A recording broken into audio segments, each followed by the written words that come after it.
আজকে আমার মা তান রান্না করে আমার ঢুকতে দিছুন না, কারণ আজকে আমি মাছ খাইতাম কইছি। তো মা তান রান্না করে ঢুকতে না দিলে কি হয়েছে, আমি আমার রান্না করে মাছ রান্না করে খাইমু। আজকে মায়ের রান্না করতে দিছুন মাছ, কারণ আজকে মায়ের নিরামিষ। মায়ের না করছেন আজকে আমার রান্না করে মাছ নিয়ে তুই ঢুকবে না। তো আমি নিয়ে এলাম আমার রান্না করে মাছ। তো প্রথমে আমি নুন আর হলুদ দিয়ে মাছটারে আমি ভালোভাবে মাখিয়ে দিয়া, কারণ আমি এটারে ফ্রাই করবো। তো কে কে আমার মতো মাছ ফ্রাই খাইতে ভালো পাও কইও আমার কমেন্টে জানাই। আমার তো মাছ ফ্রাই খাইতে বহুত ভালো লাগে। তো আমার তো মাখা শেষ, এখন আমি উনুনের মধ্যে আগুন ধরাইমু। তো উনুনের মধ্যে আগুন ধরাইয়া এরপরে আমি কড়াইটারে বসাই দিব। দেখো আমি উনুনের আগুন ধরানো শেষ, আমি কড়াইটাও বসাই দিলেছি। এখন আমি ইঞ্জিন তেল দিমু। তো ইঞ্জিন তেল দিলে মাছটা কড়াই নিচে লাগে না। তো আমার যখন কোনো কিছু খাওয়ার ইচ্ছে যায়, আমি আমার মায়ের রান্না করে ঢুকতে পারি না, মায়ের জায়গা দিন না তার রান্না করে, আমি নিয়ে আই আমার রান্না করে। আমি আমার রান্না করে মন মতো করে আমি রান্না করে খাইতে পারি।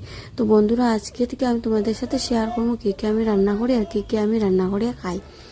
আমার তো বহুত ভালো লাগে আমি আমার রান্না করে খাইতে। তো এই যে আমি মাছটারে আমি বাজি দিয়ার, তো মাছটারে আমি বাজিয়া মাছ বাজিয়া আর গরম গরম ভাত দিয়ে খাইমো আমি আজকে। তো দেখো মাছটা কি সুন্দর লাল লাল করে আমি বাজলাম। তো একটু আগুন আমি বাড়াইয়া দিচ্ছি যাতে তাড়াতাড়ি হোক। আমার খুব ক্ষুধা লাগছে, আমি সকালবেলা থেকে আমি ভাত খাইছি না, নিরামিষ থাকার কারণে আমি সকালবেলাতে ভাত খাইছি না। তো আমার মাছ ভাজা হয়ে গেছে, মাছ ভাজাটা উঠাই দিয়া আজকের জন্য টাটা, বাই বাই, সবাই ভালো থেকো।